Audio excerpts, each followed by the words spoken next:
മരപ്പെട്ടിയെ പ്രതിരോധിക്കാൻ പോലും പറ്റുന്നില്ല എന്ന് പറയുമ്പോഴാണ് 7,91,00,000 രൂപ മന്ത്രിമന്ദിരങ്ങളുടെ മിനുക്കുപണിക്കായിട്ടും മറ്റും ചെലവഴിച്ചതായിട്ട് നമ്മൾ ഇവിടെ വിവരാവകാശ പ്രകാരം അറിയുന്നത്. അങ്ങനെ എന്നിട്ടും മുഖ്യമന്ത്രി ഇങ്ങനെ അസന്തുഷ്ടി പ്രകടിപ്പിക്കുന്നു. ഇല്ലായ്മയെ പറ്റിയും വല്ലായ്മയെ പറ്റിയും അസന്തുഷ്ടി പ്രകടിപ്പിക്കുന്നു.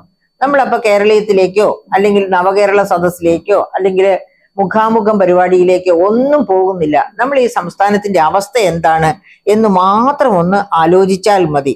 അതായത് നേരത്തെ പറഞ്ഞല്ലോ, സർക്കാർ ജീവനക്കാർക്ക് ശമ്പളം കിട്ടിയിട്ടില്ല, എല്ലാവർക്കും കിട്ടിയിട്ടില്ല, ഘട്ടം ഘട്ടമായി കിട്ടിക്കൊണ്ടിരിക്കുകയാണ്.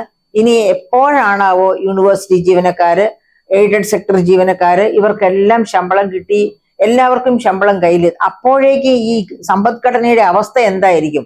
അതായത് 1-ാം തീയതി മുതൽ ശമ്പളം കിട്ടി അത് മുഴുവനും വിപണിയിൽ ചെലവഴിക്കപ്പെടുമ്പോൾ, അതിലൊരു വലിയ ഭാഗവും വിപണിയിൽ ചെലവഴിക്കപ്പെടുമ്പോഴാണ് ഈ കേരള സംസ്ഥാനത്തിന്റെ വിപണി ഉണരുന്നത്. വിപണി ഉണരുന്നത് മാത്രമല്ല, വായ്പ എടുത്തു വെച്ചിരിക്കുന്ന വീടുകള്, അതുപോലെ കാറുകൾ, അങ്ങനെ എല്ലാ തരത്തിലും വായ്പയുമായിട്ട് ബന്ധപ്പെട്ട ജീവിതമാണ് മലയാളിയുടേത്. അങ്ങനെയുള്ള വായ്പകളൊക്കെ തിരിച്ചടവ്, അതിനൊക്കെ ആവശ്യം കൃത്യസമയത്ത് ശമ്പളം കിട്ടുക എന്നുള്ളതാണ്. അത് മുടങ്ങിപ്പോയി എന്നതുകൊണ്ട് തന്നെ ആകെ താളം തെറ്റിയ ഒരവസ്ഥയിലാണ് ഈ കേരള ഇക്കോണമി ഇപ്പോൾ കഴിയുന്നത്. അതുപോലെ 7 മാസമായിട്ട് സാമൂഹ്യ സുരക്ഷാ പെൻഷൻ കിട്ടാത്തത് കൊണ്ട് പട്ടിണിയുമായിട്ട് മല്ലടിക്കുകയാണ്. 58 ലക്ഷം എന്ന് ഗവൺമെന്റ് പറയുന്നു. 58 ലക്ഷമോ 60 ലക്ഷമോ ആകട്ടെ, അത്രയും പാവങ്ങള്, അവർക്ക് മരുന്ന് വാങ്ങാൻ നിവൃത്തിയില്ല. ആഹാരത്തിന് ഒരുപക്ഷെ റേഷൻ വിതരണം മുടങ്ങി എന്നില്ല കാര്യമായിട്ട് എന്നതുകൊണ്ട് ഒരു പക്ഷെ ആഹാരം കഴിക്കുന്നുണ്ടാകും, അരി ആഹാരം. പക്ഷെ അത് പോരല്ലോ, വേറെ ഒരുപാട് ആവശ്യങ്ങളുണ്ട്. ഇതൊന്നും നടത്താതിരിക്കുന്ന അവസ്ഥയാണ്. ഇനി ഒന്ന് ആലോചിച്ച് നോക്കൂ, പദ്ധതി ചെലവ് വെറും 41% ഒതുങ്ങിയിരിക്കുകയാണ്. പദ്ധതി ചെലവ് മാർച്ച് മാസമാകുന്നു, അടുത്ത വർഷം തുടങ്ങുകയാണ്. ഏകദേശം 3 ആഴ്ചയും കൂടി കഴിഞ്ഞാൽ, അപ്പോഴ് ഈ കഴിഞ്ഞ 23-24 പദ്ധതി ചെലവാണ് ഈ 41% എത്തിയിട്ടുള്ളൂ. ഇനി അതുപോലെ തന്നെ തദ്ദേശ സ്വയംഭരണ സ്ഥാപനങ്ങളുടെ പദ്ധതി ചെലവ് 33% നിൽക്കുകയാണ്. നമ്മള്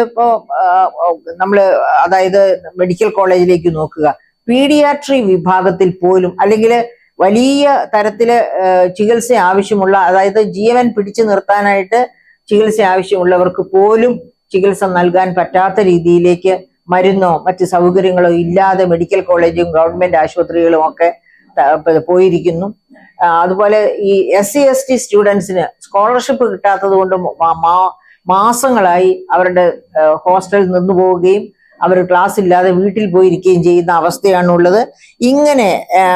അതായത് ഇങ്ങനെ ഏത് മേഖല നോക്കിയാലും, അതുപോലെ വന്യമൃഗ മനുഷ്യ സംഘർഷം ഓർക്കുക, അവർക്ക് കൊടുക്കേണ്ട ഫെൻസിങ്, സോളാർ ഫെൻസിങ് ആകട്ടെ, ഏത് തരത്തിലുള്ള ഫെൻസിങ്ങും ആകട്ടെ, ഒന്നും വേണ്ട രീതിയിൽ നടക്കുന്നില്ല. അവരുടെ പരിരക്ഷ ഉറപ്പാക്കുന്നില്ല.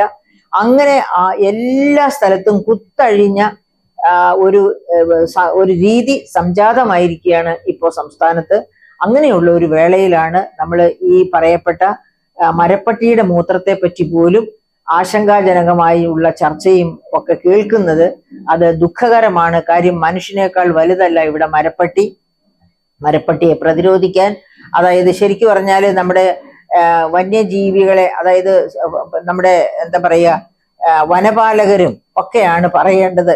ഇന്ത്യൻ ഫോറസ്റ്റ് സർവീസുകാര്, ഇവിടെ ഒരുപാട് ഉദ്യോഗസ്ഥരുണ്ടല്ലോ, ഇന്ത്യൻ ഫോറസ്റ്റ് സർവീസുകാർ പറയണം മരപ്പട്ടിയെ സംബന്ധിച്ച് എന്താണ് ഫോറസ്റ്റ് നിയമങ്ങൾ എന്ന്, അവയെ പ്രതിരോധിക്കാൻ എന്ത് നടപടിയാണ് എടുക്കേണ്ടത് എന്നൊക്കെ അവർ പറയേണ്ടിയിരിക്കുന്നു.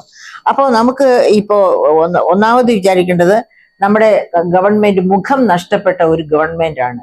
അതായത് നമുക്കറിയാം, പുതിൻ ലോകത്തെ 1ാമത്തെ ധനികനാണ്. പുതിനെ ആരൊക്കെ വിമർശിച്ചിട്ടുണ്ടോ അവരെയൊക്കെ കൊന്നൊടുക്കുകയാണ് ചെയ്തത്. ഏറ്റവും അവസാനത്തെ കണ്ണിയാണ് നവൽനിയെ കൊന്നു എന്ന് നമുക്കറിയാം. അതുപോലെയാണ് ഇവിടെയും ഗവൺമെന്റിനെ വിമർശിക്കുന്നവരെയൊക്കെ അടിച്ചൊതുക്കുക. അതിന് ഹെൽമറ്റ് ഉപയോഗിക്കാം, അല്ലെങ്കിൽ മറ്റെന്തും ഉപയോഗിക്കാം. അങ്ങനെ അടിച്ചൊതുക്കുന്ന ഒരു സമ്പ്രദായം അതല്ല ഒരു ഗവൺമെന്റ് ചെയ്യേണ്ടത്. അവനവന്റെ എന്ത് പ്രയോറിറ്റി മനുഷ്യരുടെ മുൻപില്, അതായത് ഇലക്ഷൻ മാനിഫെസ്റ്റോയിൽ വെച്ചിട്ടാണോ ഭരണത്തിൽ വന്നത്, ആ പ്രയോറിറ്റി അനുസരിച്ച് ഭരണം നിർവഹിക്കുവാനും ജനക്ഷേമം ഉറപ്പുവരുത്തുവാനും സർക്കാരിന് ബാധ്യതയുണ്ട്.